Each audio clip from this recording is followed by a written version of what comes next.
It's been 5 years since I started this channel, and in this video I'm going to count down my top 10 best videos. It's been a long, strange trip, as you'll discover as we journey through the controversy and drama of this channel's existence. If you've ever wanted to do YouTube, but you thought that maybe you weren't talented enough, then watch this video. It's one of my earliest and the first one that I actually spoke on. And I make every mistake that it's possible to make as a YouTuber. In addition to the terrible audio and awful video quality, not to mention the black borders at the side of the screens, which are a defining feature of almost everybody's first YouTube video from that era, the video just goes on for far too long without very much happening. But the exploit itself is actually pretty good, one of my best. It depended upon entering some kind of instance whilst you were jumping into the tank there. This is in Uldum for a daily quest. And then you turned into a floating invisible tank that could shoot fireballs from the sky. It was enormous fun taking this to Orgrimmar and just randomly griefing people. In addition to the fireballs, the invisible tank had a weak physical attack. It couldn't really do much damage, but it was great fun messing with people as they couldn't see the source of the attack. Despite the technical issues with the video, it really made my name at Encore for the first time, and people began to communicate with me and share the secrets with me, and everything really flowed from this starting point. The video got almost 10,000 hits, which is huge for a new channel. I think there's a really important lesson here for new YouTubers, which is that instead of trying to create a solid gold masterpiece every time you upload something, it's sometimes better just to push things out there. This next video came just a month later, and as you can see, my technical skills have not improved. I've spoken about this exploit numerous times before, so I'll just cover it briefly here. Mages could spell steal a buff called Metanoia from some mobs called Valkyrian Aspirants in the Storm Peaks of Northrend, allowing a mage to do amazing damage. The buffs wouldn't survive a teleport, but the Frost Mage could build up enough damage using their Icicles ability to one-shot any raid boss of the game. For weeks, players used this exploit to destroy raids at the highest level.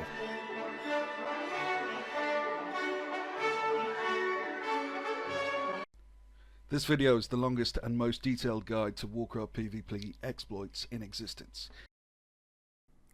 That introduction probably sounds hyperbolic now, but every word of it was true. I had spent many long nights editing that video and recording footage for it.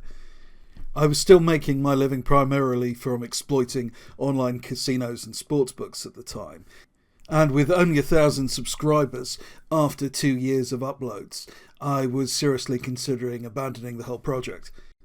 This was really a last-ditch effort for me, and you can hear towards the end of this video I sound increasingly exhausted.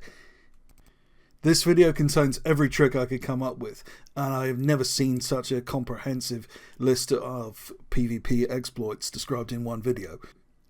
I took this to ridiculous extremes. Some of the 10-second clips in the video took literally days to get right. It's really difficult to get decent footage for PvP exploits, as apart from the fact you have to execute them perfectly in-game in the first place, often a Tauren will wander into shot or something and completely ruin your perfect footage. Even 3 years later, this video is well worth looking at, mainly because a lot of the exploits were never fixed. The video got an amazing reception, and it really decided the issue of whether I was going to continue with YouTube or not. 50,000 hits seemed like an extraordinary number to me at the time. More importantly, the comments I was receiving suggested that there was a real audience for this type of material out there.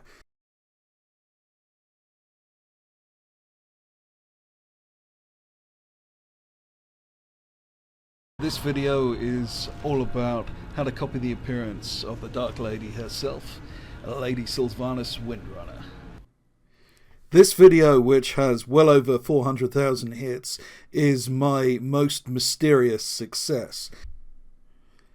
I uploaded it mainly because I had so much fun performing this exploit, which simply allows you to copy Sylvanas Windrunner's appearance for a short period and extend it using a variety of complex techniques.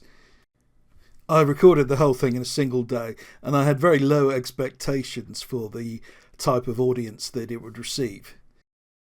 And initially it got a few thousand views, which I was more than happy with.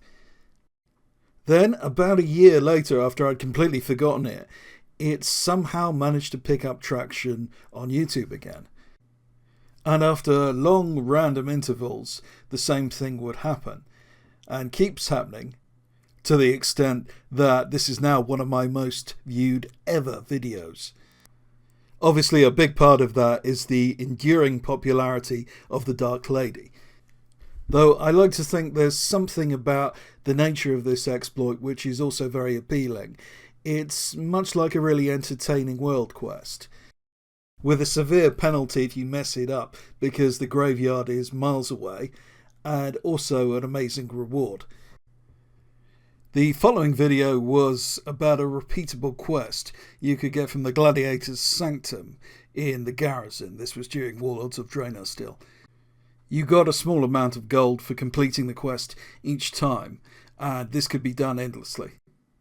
This was both the first and the last time that I published a pure gold dupe, though I continue to publish them on my Patreon. It turns out that Blizzard just pays far too much attention to gold dupes. They fixed this one in literally hours, whereas normally it can take days or weeks.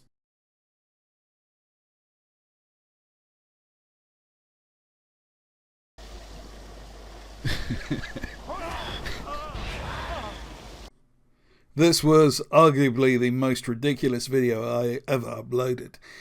The source was the end boss in Stormstout Brewery in Poundaria. The boss gave you a debuff, which caused beer to squirt out of your ears.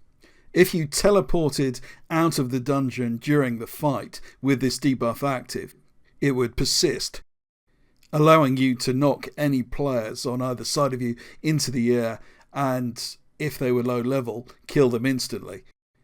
I didn't realise that last part until I'd wandered through Stormwind and killed about half the active population, as the debuff affected both hostile and friendly players.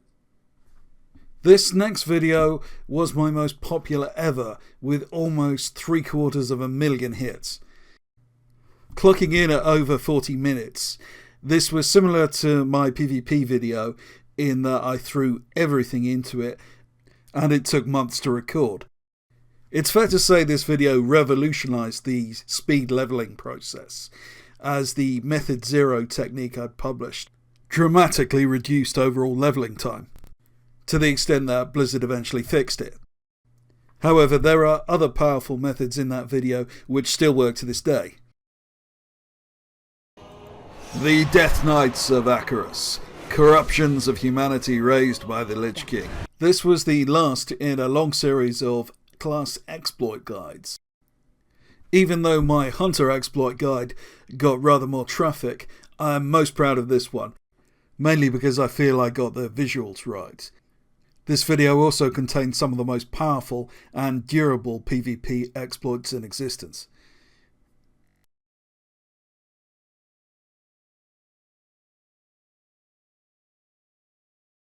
This was quite an ambitious video, where I set myself the quite difficult task of coming up with something that the typical World of Warcraft YouTube viewer hadn't already seen, which is a lot more difficult than you might think. According to most of the very positive feedback I received, I think I succeeded. It was also fantastic in this video to be able to highlight some of the work of the more obscure but very talented explorers out there. This video, entitled Top 10 Transformations, was the most enjoyable to make. Transformations and disguises are one of the things that I like to do most in game. My passion for the subject must have rubbed off on the audience to some extent, because this had the highest like to dislike ratio of any of my videos, which tend to be quite controversial. Strangely, considering the mass appeal of a subject like this, you'd think that YouTube would have pushed it out there, but they didn't really, though the video gets a steady stream of traffic to this day. The final video on this list was entitled Best Old Raids for Gold, and it represented something of a risk for me. Traditionally, gold making videos on YouTube, in order for them to be successful, have to have something in the title along the lines of 100,000 gold per hour, which is usually totally unrealistic or unsustainable, or requires months of putting items on the auction house to achieve that average figure. And I had a feeling that people were just getting fed up with that type of video, mainly due to the massive amount of gold deflation and the difficulty of selling items on the auction house. So I began to focus more on plays which yielded decent amounts of raw gold. Now, traditionally, that type of video hadn't done particularly well, because the amount of raw gold you can grind in an hour is quite limited, even using some of the most extreme tricks. But the response to this video really proved that assumption correct. So that's my list of my top 10 videos. Now, I didn't want to upload a video entirely of old footage, so what I'm going to do now is show you a preview of some of the cool stuff I've been working on. But before I do that, if this video has made you curious about the Exploit Underground, I'd consider joining my Patreon, where I upload every secret that I come up with in real time, and that includes a lot of stuff that simply can't be posted on YouTube without getting instantly hotfixed. That said, if you can't afford it, or you just don't want to join for any reason, I'm committed to uploading free content here on YouTube for the foreseeable future. Thanks for watching. This has been Archvaldor.